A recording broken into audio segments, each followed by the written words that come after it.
Hi friends, welcome to our channel Venkatagiri English.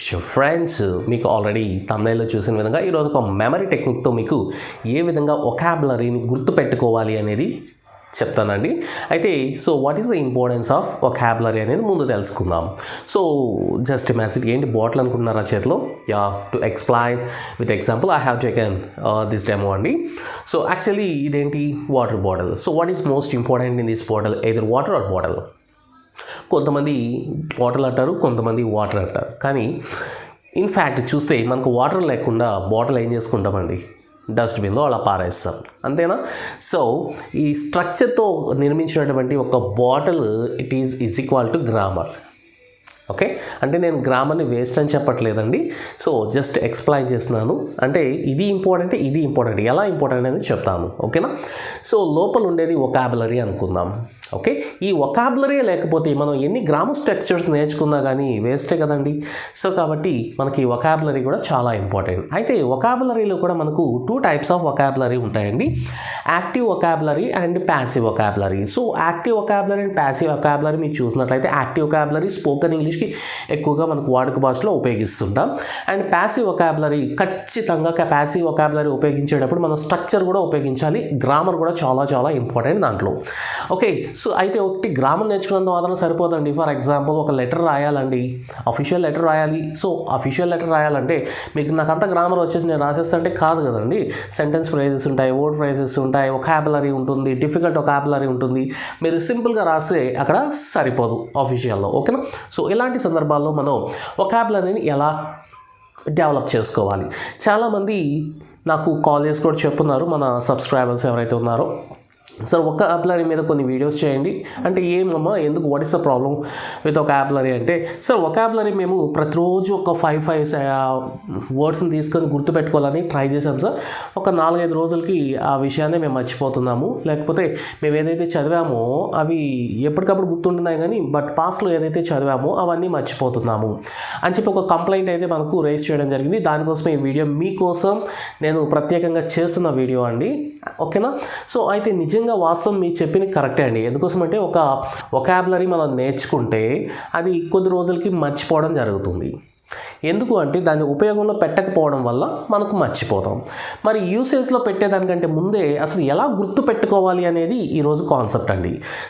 ఎలా గుర్తుపెట్టుకోవాలి, దాన్ని ఎలా యూజ్ చేయాలి అనేది తెలుసుకుంటే కనుక 100% మీ లైఫ్ లాంగ్ ఈ వొకాబులరీ అనేది మీరు గుర్తుండిపోతుంది. 100% చాలా చాలా ఈజీగా ఉంటుంది. It's an international memory technique. The technique name is substitution method. ఈ సబ్స్టిట్యూషన్ మెథడ్ కనుక మీరు కొంచెం నేర్చుకున్నట్లయితే 100% you can learn vocabulary, plenty of vocabulary. Okay, first ఇక్కడ మనం చూసినట్లయితే I had given only 5 vocabulary here for you better understanding. వీటిని నేర్చుకొని ఆ తర్వాత మీకు ఏదైతే డిఫికల్ట్ వర్డ్ అయితే ఉంటుందో ఆ డిఫికల్ట్ వర్డ్స్ అన్నీ కూడా మీకు మెమరీ టెక్నిక్లో పెట్టుకోవచ్చు. అయితే 100% 100కి 100 పదాలు ఇలా చేయొచ్చా అంటే ఒక 50 to 70 వర్డ్స్ మనకు చేయొచ్చు. కొన్ని పదాలు సెట్ కావండి. అంతేగాని సార్ చెప్పారు కదా అని చెప్పేసి మీరు ప్రతి ఒక్క పదాన్ని అలా చేయాలి అనుకోవద్దు. ఎప్పుడైతే మీరు పదే పదే మర్చిపోతుంటారో ఆ పదాన్ని మాత్రమే మీరు ఈ విధంగా చేసుకుంటే సరిపోతుంది. ఓకేనా? అండ్ అన్ని పదాలు కూడా మేబీ కొన్నిసార్లు సెట్ కాకపోవచ్చు, మ్యాక్సిమం సెట్ అవుతాయి, కొన్నిసార్లు సెట్ కాకపోవచ్చు. ఓకేనా? మరి ఈ టెక్నిక్ ఏందో చూద్దామా? Substitution method. సబ్స్టిట్యూషన్ అంటే మనకు లేనప్పుడు మనకు వేరేది తెచ్చి పెట్టుకోవడాన్ని సబ్స్టిట్యూషన్ అంటారు. దానికి బదులుగా అనే మీనింగ్తో వస్తుంది సబ్స్టిట్యూషన్ అంటే. మరి సబ్స్టిట్యూషన్ మెథడ్ని బేస్ చేసుకొని ఈ వొకాబులరీ ఎలా గుర్తుపెట్టుకోవాలి? సబ్స్టిట్యూషన్ మెథడ్ అన్నప్పుడు ఇక్కడ మీకు వేరేది పెట్టుకోవాలి అని చెప్పాను కదండి. అంటే ఇక్కడ ఒక వర్డ్ తీసుకుందాం. ఒక వర్డ్లో దాన్ని మనం కట్ చేసుకోండి, వర్డ్ని కట్ చేసుకోండి, సపరేట్ చేసుకోండి. మినిమం 2 వర్డ్స్గా డివైడ్ చేయాలి. 2 కంటే ఎక్కువ ఏదైనా కానీ మీరు డివైడ్ చేసుకోవచ్చు. ఎందుకోసం అంటే ప్రతి ఒక్క వొకాబులరీలో ఉండే ప్రతి ఒక్క పదాన్ని ఒక పిక్చర్ లాగా మనం మార్చుకోవాలి. ప్రతి ఒక్క పిక్చర్ టు పిక్చర్ మనం జాయిన్ చేస్తూ ఒక స్టోరీని అయితే మనం క్రియేట్ చేసుకోవాల్సి ఉంటుంది. అది కూడా మీకు ఫన్నీగా ఉండాలి. మన బ్రెయిన్ ఏది గుర్తుపెట్టుకుంటుంది అంటే ఫన్నీ విషయాలు గుర్తుపెట్టుకుంటుంది, ఎంటర్టైన్మెంట్ గుర్తుపెట్టుకుంటుంది. అదేవిధంగా మనకు ఏదైతే పిక్చర్ రూపంలో ఉంటాయో వాటిని మాత్రమే గుర్తుపెట్టుకుంటుంది. అంతేగాని మీరు ఫర్ ఎగ్జాంపుల్ మీరు కళ్ళు మూసుకొని యాపిల్ అని నేను చెప్పిన వెంటనే మీకు ఏం కనిపిస్తుందండి? ఏపీఎల్ యాపిల్ అని కనిపిస్తుందా, లేకపోతే యాపిల్ బొమ్మ కనిపిస్తుందా? 100% మనిషి అన్న వాళ్ళకి ప్రతి ఒక్కరికి యాపిల్ బొమ్మే కనిపిస్తుంది, అది ఎర్రగానే ఉంటుందండి. ఓకే, సో కాబట్టి దీన్ని ఏ విధంగా చేయొచ్చు, దీన్ని ఏ విధంగా పాసిబిలిటీస్ అనేది ఈరోజు చూద్దాం. So the first word is abduct. ఏమండి? అబ్డక్ట్ మీనింగ్ కూడా నేను చెప్పేస్తాను. Abduct is nothing but kidnap. Okay, అపహరించుకొని పోవడం, లేకపోతే ఎత్తుకొని వెళ్ళిపోవడం. ఓకే, కిడ్నాప్ చేయడం అంటారు కదా, కిడ్నాప్. మరి ఈ పదాన్ని ఎలా గుర్తుపెట్టుకోవాలి? అబ్డక్ట్. ఇక్కడ నేను తీసుకున్న సబ్స్టిట్యూషన్స్ ఏంటంటే ఫస్ట్ 2 letters ఏదైనా సినిమా హీరో కానీ లేదైనా ఒక పిక్చర్ని కానీ నేను తీసుకుంటున్నాను. ఫర్ ఎగ్జాంపుల్ అబ్డక్ట్ అనే దాంట్లో మొదటి 2 letters ఏమున్నాయండి? ఏబి. ఓకే, సో ఏబితో మీరు ఒక సినిమా హీరో పేరు చెప్పండి. యా, అభిషేక్ బచ్చన్, అంతేనా? సో నెక్స్ట్ చూడండి, ఇక్కడ పదాలని చూడొద్దండి, ప్రొనౌన్సియేషన్, పలికే విధానాన్ని, ఉచ్చారణని మాత్రమే చూడండి. అప్ డక్, అంతేనండి? Up duck. డక్ అంటే బాతు. చివరిగా ఏంటి? టీ అనేది మిగిలిపోయింది కదా, మనం తాగే టీ అనుకుందాం. ఎగ్జాంపుల్, ఇప్పుడు all of you close your ice. అందరూ కళ్ళు మూసుకొని నేను చెప్పిన దాన్ని ఇమాజిన్ చేయండి. అభిషేక్ బచ్చన్ ఒకసారి వాకింగ్ వెళ్తూ చాలా ఆకలేసింది, ఎర్లీ మార్నింగ్ 5-5:30కి. ఇంకా ఏం షాప్లు ఓపెన్ చేయలేదు, ఒకే కార్నర్లో ఒక restaurant or something tea shop ఒకటి ఓపెన్ చేస్తున్నారు. సరే, హ్యాపీగా వెళ్ళాడు. బట్ అక్కడ ఏం లేదు, ఒకే ఒక కప్పు టీ ఉంది. ఓకే, అది కూడా ఏం చేస్తుందంటే డక్కు దాన్ని తాగేస్తుంది. అభిషేక్ బచ్చన్ డక్కుని చూస్తే అది టీ తాగుతుంది. Okay, Abhishek Bachchan duck tea తాగడాన్ని చూసి దాన్ని కిడ్నాప్ చేసుకుని ఎత్తుకొని వెళ్ళిపోయి బిర్యానీ చేసేసుకున్నాడు. ఓకేనా?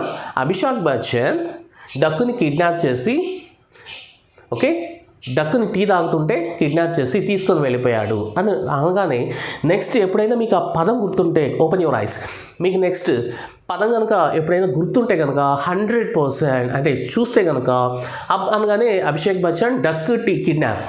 So what is the meaning of abduct అనగానే మీరే చెప్పేస్తారు కిడ్నాప్ అని చెప్పి. తర్వాత అంటే ఇలా నేర్చుకున్నందుకు మాత్రం సరిపోతుందా అంటే నో అండి.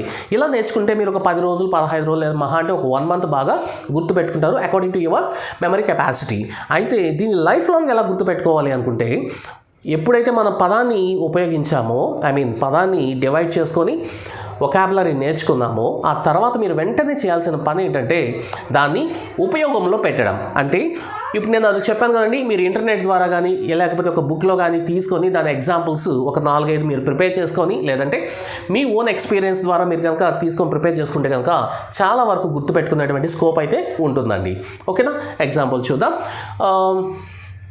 My director was abducted by kidnappers. మా కంపెనీకి ఒక డైరెక్టర్ ఉన్నారు, ఆ డైరెక్టర్ కిడ్నాప్ చేయబడ్డారు. ఇంతే మీనింగ్ అండి. ఓకేనా? My director was abducted. Actually abduct అనేది వెర్బ్ కాబట్టి పాస్ట్ టెన్స్లో ఉంది కాబట్టి అబ్డక్ట్కి ఈడీ ఫామ్ పెట్టాను, that's it. Okay, my director was abducted by the kidnappers. ఈ విధంగా మీరు సింపుల్గా క్రియేట్ చేసుకున్నారు. ఓకేనా? నెక్స్ట్ మీరు ఏం చేస్తారంటే ఈ అబ్డక్ట్ అనే పదాన్ని మీరు మీ క్రియేటివిటీతో ఆలోచించి లేదా ఇంటర్నెట్లోకి వెళ్ళి మీరు ఓన్గా లేకపోతే ఇంటర్నెట్ బేస్ చేసుకొని మీరు కొద్ది సెంటెన్స్లు కనుక ఉపయోగించి మీరు రెగ్యులర్ లైఫ్లో రాసేటప్పుడు అక్కడక్కడ ఉపయోగిస్తూ ఉంటే కనుక 100% మీ లైఫ్ అంతా కూడా గుర్తుపెట్టుకుంటుంది. అది నాది గ్యారంటీ అండి. ఓకేనా? And see the second example. The second example is the second word is second vocabulary is adore.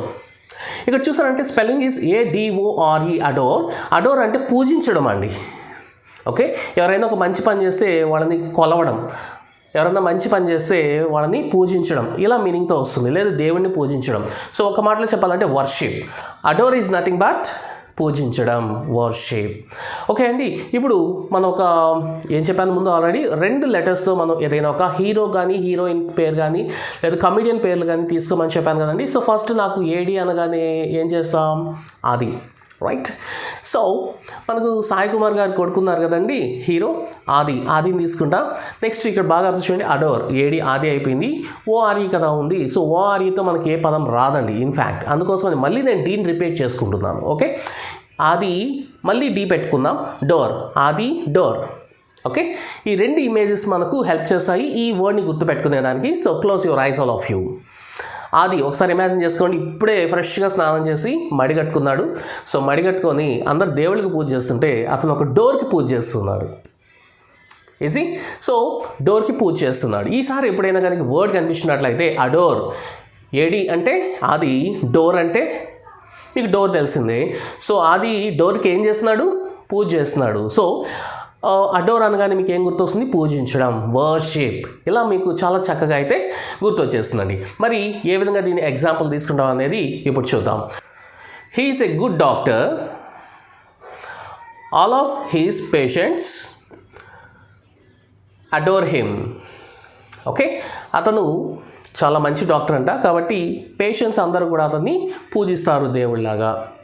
అర్థమైంది కదండి. ఈ విధంగా ఇంకొన్ని ఎగ్జాంపుల్స్ అయితే మీరు తీసుకోండి, చాలా ఈజీగా మనం క్రియేట్ చేసుకోవచ్చు ఈ విధంగా. ఓకేనా? And see the next example, abundance. ఇక్కడ అబండాన్స్ అంటే ఏబి అంటే ఆల్రెడీ అభిషేక్ బచ్చన్ తీసుకున్నాం కాబట్టి కొంచెం కొత్తగా ట్రై చేద్దాం. ఓకే, అబండాన్స్, ఏ డియుఎన్ బన్, డిఏఎన్స్ ఏ డాన్స్. ఓకేనా? సో ఏ బన్ డాన్స్, ఒక బన్ డాన్స్ చేసి నైట్ క్లబ్లో బాగా డాన్స్ చేసి, కళ్ళు మూసుకొని ఇమాజిన్ చేయాలండి, కళ్ళు తెచ్చుకుంటే మీకు ఏం రాదు. ఓకే, ఒక నైట్ క్లబ్లో ఎంజాయ్ చేస్తూ బాగా డ్యాన్స్ చేసి బెల్లీ డ్యాన్స్ చేసింది. దాంతో అందరూ 100 రూపాయలు, 500, 2000 నోట్స్ ఇసిరీస్ వేస్తున్నారు. సో ఫైనల్గా తెల్లారకంట చూస్తే ప్లెంటీ ఆఫ్ మనీ, లెక్కించడానికి వీలంతటువంటి ప్లెంటీ ఆఫ్ మనీ అనేది అయిపోయింది. అంటే సమృద్ధిగా తను జీవితాంతం హ్యాపీగా ఎంజాయ్ చేసే విధంగా డబ్బులు అనేది వచ్చేసాయి. అంటే అబండాన్స్ అంటే ఈసారి ఎప్పుడైనా గుర్తుపెట్టుకోండి, అబండాన్స్ అంటే సమృద్ధిగా, plenty of, many, more. Okay అండి. సో ఎక్కువగా, సమృద్ధిగా, ప్లెంటీ ఆఫ్ అనే పదం ఇక్కడ గుర్తొచ్చేస్తుంది. ఎలా? అబండాన్స్, ఒక బంధు డ్యాన్స్ చేసి ప్లెంటీ ఆఫ్ మనీ సంపాదించేసింది. That's it. ఓకే, ఇప్పుడు ఎలా మనకు దీన్ని ఉపయోగించుకుంటాం అనేది చూడండి. He started a business and earning abundance of money. అతను ఒక బిజినెస్ స్టార్ట్ చేసి ఏం చేస్తున్నాడు? అబండెన్స్ ఆఫ్ మనీ అంటే ప్లెంటీ ఆఫ్ మనీ, ఎక్కువగా సమృద్ధిగా సంపాదిస్తూ ఉన్నాడు. ఈ విధంగా మరికొన్ని ఎగ్జాంపుల్స్ అనేది మీరు ఒక నోట్స్ని ప్రిపేర్ చేసుకొని మీరు చేసినట్లయితే లైఫ్ లాంగ్ అనేది గుర్తుండిపోతాయండి. ఓకేనా? అండ్ సీదా నెక్స్ట్ ఎగ్జాంపుల్, చెపల్. చెపెల్. సో చెపెల్ అంటే ఇక్కడ చాలామందికి తెలియదు, బట్ లిటరేచర్ స్టూడెంట్స్కి అయితే చాలా ఈజీగా తెలుస్తుంది. ఎందుకంటే లిటరేచర్లో చర్చ్ని మనకు చెప్పాలని యూజ్ చేస్తుంటారు. అండ్ నాట్ ఓన్లీ చర్చ్ అండి, ఒక మంచి పవిత్రమైన ఏదైనా ప్లేస్, ఒక ఇంపార్టెంట్ ప్లేస్ కూడా చెప్పాలంటారు. బట్ యూజువల్గా మనం అందరూ ఉపయోగించే చెప్పల్ ఈజ్ నథింగ్ బట్ చర్చ్ అండి. ఓకేనా? సో ఈ చర్చ్ అనే పదము, అంటే ఈ చెప్పల్ అనే పదం మీకు గుర్తు రావాలంటే very easy, C H. First 2 letters ఏంటండి? సిహెచ్. సిహెచ్ అనగానే మీకు బాగా గుర్తొచ్చే హీరో ఎవరండి? Yeah, Chiranjeevi. So Chiranjeevi, C H, చెప్పల్.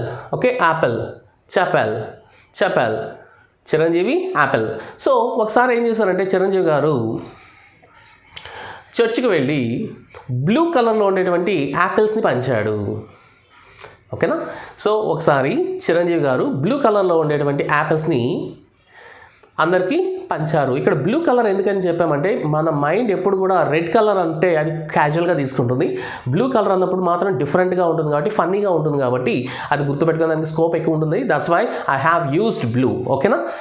So ఈసారి మీకు ఎప్పుడైనా ఆ పదం కనిపించగానే సిహెచ్ అనగానే చిరంజీవి, యాపిల్. సో చిరంజీవి ఎక్కడ పంచారండి?